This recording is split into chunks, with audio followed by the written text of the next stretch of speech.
ಇವತ್ತೊಂದು product unbox ಮಾಡೋಣ. So ಈ ಪ್ರಾಡಕ್ಟ್ ಬಂದುಬಿಟ್ಟು USB ಲೈಟು. ಈ ಪ್ರಾಡಕ್ಟು ನಿಮ್ಮ ಮನೇಲಿ ಲ್ಯಾಪ್ಟಾಪ್ ಇದ್ದರೆ ಅಥವಾ ನಿಮ್ಮ ಮನೇಲಿ ಯಾವುದೇ ರೀತಿಯ ಒಂದು ಪವರ್ ಬ್ಯಾಂಕ್ ಇದ್ದರೆ ಅದಕ್ಕೂ ಕೂಡ ಇದನ್ನ ಯೂಸ್ ಮಾಡ್ಬೋದು. Let's unbox it. ಸೊ ಈ ಪ್ರಾಡಕ್ಟ್ ಲಿಂಕ್ ನಾನು ನಿಮಗೆ ಡಿಸ್ಕ್ರಿಪ್ಷನ್ ಕೊಡ್ತೀನಿ. 200 ಸಮಥಿಂಗ್ ಬರುತ್ತೆ. ನೀವು ಇದನ್ನ ಟ್ರೈ ಮಾಡ್ಬೋದು.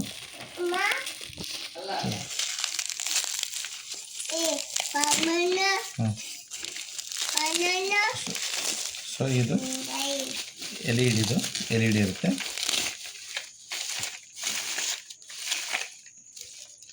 LED.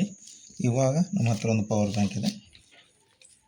ಸೊ ಒಂದು ಟಾಟಾ ಕಂಪ್ನಿದು, ಇನ್ನೊಂದು ಸೊ ಇದು 3 ಪಾಯಿಂಟ್ ಚಾರ್ಜ್ ಇದೆ. ಸೊ ಇದು USB LED ಲ್ಯಾಂಪ್.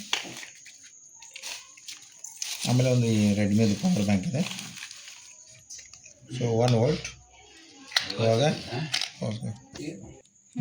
ಸೊ ಇದನ್ನು ಈ ರೀತಿ ನಿಮ್ಮ ಪವರ್ ಬ್ಯಾಂಕಿಗೆ ಹಾಕಿದರೆ ಈ ರೀತಿ ಬರುತ್ತೆ. ಸೊ ಯಾವುದೇ ರೀತಿ ಡ್ಯಾಮೇಜ್ ಆದ ಪವರ್ ಬ್ಯಾಂಕ್ ಇದ್ದರೂ ಅದು ಪೂರ ಡ್ಯಾಮೇಜ್ ಅಲ್ಲ, ಲಮ್ಸಮ್ ಚಾರ್ಜ್ ಇರ್ತಿರಬೇಕು, ಅಂಥ ಪವರ್ ಬ್ಯಾಂಕಿಗೆ ಇದು ಯೂಸ್ ಆಗುತ್ತೆ. ಸೊ ಈ ಪ್ರಾಡಕ್ಟ್ ಲಿಂಕನ್ನು ನಾನು ಕೊಟ್ಟಿರ್ತೀನಿ, ನೀವು ಕ್ಲಿಕ್ ಮಾಡಿಬಿಟ್ಟು ಬೈ ಮಾಡಿ. ಥ್ಯಾಂಕ್ಸ್ ಫಾರ್ ವಾಚಿಂಗ್ ಮಾಡಿಬಿಟ್ಟು. Thanks a lot.